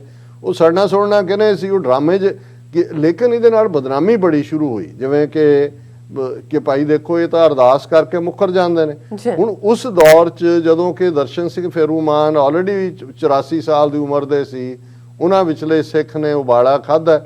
ਸਰ ਕਪੂਰ ਸਿੰਘ ਔਰ ਦੂਸਰਿਆਂ ਦੇ ਨਾਲ ਉਹ ਮਿਲੇ, ਉਹ ਕਹਿਣ ਲੱਗੇ ਕਿ ਜੀ ਅੱਜ ਇਹਨਾਂ ਨੇ ਜਿਵੇਂ ਸਾਨੂੰ ਹਲਕਾ ਕਰ ਦਿੱਤਾ ਹੈ, ਕੱਲ ਨੂੰ ਕੋਈ ਵਿਸ਼ਵਾਸ ਨਹੀਂ ਕਰੇਗਾ ਵੀ ਸਿੱਖ ਅਰਦਾਸ ਕਰਕੇ ਆਪਣੇ ਆਪ ਨੂੰ ਜਾਨੋਂ ਕੁਰਬਾਨ ਕਰਦਾ, ਆਪਣੀ ਜਾਨ ਨੂੰ ਕੁਰਬਾਨ ਕਰ ਸਕਦਾ। ਸੋ ਮੈਂ ਜਿਹੜਾ ਉਹ ਹਾਲਾਂ ਉਹਨਾਂ ਨੇ ਕਿਹਾ ਕਿ ਮੈਂ ਇਹ ਵਰਤਾਂ 'ਚ ਨਹੀਂ ਯਕੀਨ ਰੱਖਦਾ, ਲੇਕਿਨ ਤੁਹਾਨੂੰ ਪੀਸਫੁਲ ਤਰੀਕੇ ਦੇ ਨਾਲ ਵੀ ਦੱਸਣਾ ਪਏਗਾ ਕਿ ਤਨ ਮਨ ਕਾਟ ਸਭ ਅਰਪੀ ਵਿੱਚ ਅਗਨੀ ਆਪ ਜਲਾਈ, ਕਿ ਪਿਆਰੇ ਦੇ ਇਸ਼ਕ ਦੇ ਵਿੱਚ, ਗੁਰੂ ਦੇ ਪਿਆਰ ਦੇ ਵਿੱਚ ਤੁਸੀਂ ਆਪਣਾ ਆਪਾ ਕੁਰਬਾਨ ਕਰ ਸਕਦੇ ਹੋ। ਸੋ ਉਹਨਾਂ ਨੇ ਐਲਾਨ ਕੀਤਾ ਕਿ ਵੀ ਮੈਂ 15 ਅਗਸਤ 1969, ਕਿਉਂਕਿ ਫਤਿਹ ਸਿੰਘ ਆਪਣਾ ਕੁੰਡ ਵੀ ਉਹਨੇ ਬਣਾਏ ਹੋਏ ਸੀ, ਉਹਨਾਂ ਕਿਹਾ ਕਿ ਵੀ ਮੈਂ ਮਰਨ ਵਰਤ ਰੱਖਾਂਗਾ, ਇਹ ਕੁੰਡ ਤੋੜੇ ਜਾਣ ਜਿਹੜੇ ਬਣਾਏ ਹੋਏ ਨੇ। ਸਿੱਖ ਹੋਮਲੈਂਡ ਜਿਹਦੇ 'ਚ ਪੰਜਾਬ ਤੇ ਪਾਣੀਆਂ ਦਾ ਉਹਦਾ ਹੱਕ ਹੋਏ, ਚੰਡੀਗੜ੍ਹ ਦਿੱਤਾ ਜਾਏ, ਪੰਜਾਬੀ ਬੋਲਦੇ ਇਲਾਕੇ ਦਿੱਤੇ ਜਾਣ ਔਰ ਮੁਕੰਮਲ ਸਿੱਖ ਹੋਮਲੈਂਡ ਬਣਾਇਆ ਜਾਏ। ਔਰ ਉਹਨਾਂ ਨੇ ਉਹ ਮਰਨ ਵਰਤ ਸ਼ੁਰੂ ਕੀਤਾ। ਉਸ ਵੇਲੇ ਅਕਾਲੀਆਂ ਦੀ ਹਕੂਮਤ ਸੀ Punjab, justice Gurnam Singh chief minister ਸੀ, ਫਤਿਹ ਸਿੰਘ ਇਹਨਾਂ ਨੂੰ ਵਕਤ ਪੈ ਗਿਆ ਕਿ ਜੀ ਇਹ ਤਾਂ ਹੀਰੋ ਬਣ ਜਾਏਗਾ। ਉਹਨਾਂ ਦਾ ਸੀ ਮੈਂ ਅਕਾਲ ਤਖਤ ਤੇ ਅਰਦਾਸ ਕਰਕੇ ਫਿਰ 15 ਅਗਸਤ ਨੂੰ ਸ਼ੁਰੂ ਕਰਨਾ, ਕਿਉਂਕਿ 15 ਅਗਸਤ ਹੀ ਸਾਡੇ ਨਾਲ ਧੋਖਾ ਦੇਣਾ, ਉਹਨਾਂ ਨੂੰ ਉੱਥੇ ਪਹੁੰਚਣ ਨਹੀਂ ਦਿੱਤਾ ਗਿਆ, ਗ੍ਰਿਫਤਾਰ ਕਰ ਲਿਆ। ਉਹਨਾਂ ਨੇ ਜੇਲ੍ਹ ਦੇ ਵਿੱਚ ਹੀ ਜਿਹੜਾ ਆਪਣਾ ਮਰਨ ਵਰਤ ਸ਼ੁਰੂ ਕੀਤਾ। ਪਰ ਅੱਜ ਜਦੋਂ ਅਸੀਂ ਗੱਲ ਕਰ ਰਹੇ ਹਾਂ 52 ਸਾਲ ਪਹਿਲਾਂ, ਅੱਜ ਦੇ ਦਿਨ ਉਹਨਾਂ ਦੇ ਵਰਤ ਨੂੰ ਛਡਾਉਣ ਲਈ ਇੰਦਰਾ ਗਾਂਧੀ ਨੇ ਉਸ ਵੇਲੇ ਜਿਹੜੀ ਹੈ ਹੁਕਮ ਸਿੰਘ ਨੂੰ ਭੇਜਿਆ, ਸੋਹਣ ਸਿੰਘ ਜਲਾਲ ਉਸਮਾ ਪੁਰਾਣਾ ਇਹਨਾਂ ਦਾ ਸਾਥੀ ਸੀ ਉਹਨੇ, ਔਰ ਉਸ ਵੇਲੇ ਗਿਆਨੀ ਗੁਰਮੁਖ ਸਿੰਘ ਮੁਸਾਫਰ ਜਿਹੜਾ ਖੁਦ ਜਥੇਦਾਰ ਕਿਸੇ ਵੇਲੇ ਅਕਾਲ ਤਖਤ ਦਾ ਰਿਹਾ ਸੀ, ਉਹ ਜਦੋਂ ਫੇਰੂਮਾਨ ਅਖੀਰਲੇ ਦਿਨਾਂ ਦੇ ਵਿੱਚ ਵਰਤ ਉਹਨਾਂ ਦਾ ਚੱਲ ਰਿਹਾ ਸੀ ਤਾਂ ਇਹ ਗਏ ਮੁਸਾਫਰ ਕਿ ਜੀ ਅਸੀਂ ਕਮਿਸ਼ਨ ਬਣਾ ਦਿੰਦੇ ਹਾਂ, ਕਮੇਟੀ ਬਣਾ ਦਿੰਦੇ ਹਾਂ ਇਸ ਸਾਰਿਆਂ ਨੂੰ। ਤਾਂ ਉਹਨਾਂ ਨੂੰ ਕਿਹਾ ਕਿ ਮੁਸਾਫਰ ਸਾਹਿਬ ਤੁਸੀਂ ਵੀ ਅਕਾਲ ਤਖਤ ਦੇ ਜਥੇਦਾਰ ਰਹੇ ਹੋ, ਤੁਹਾਨੂੰ ਪਤਾ ਹੈ ਅਰਦਾਸ ਦੀ ਕੀ ਅਹਿਮੀਅਤ ਹੈ। ਮੈਂ ਅਰਦਾਸ ਸਿੱਖ ਹੋਮਲੈਂਡ ਦੀ ਕੀਤੀ ਹੋਈ ਹੈ, ਜਦੋਂ ਤੱਕ ਇਹ ਨਹੀਂ ਮੰਨਿਆ ਜਾਏਗਾ ਮੈਂ ਆਪਣੀ ਕੁਰਬਾਨੀ ਦੇ ਲਈ ਹਾਜ਼ਰ ਹਾਂ।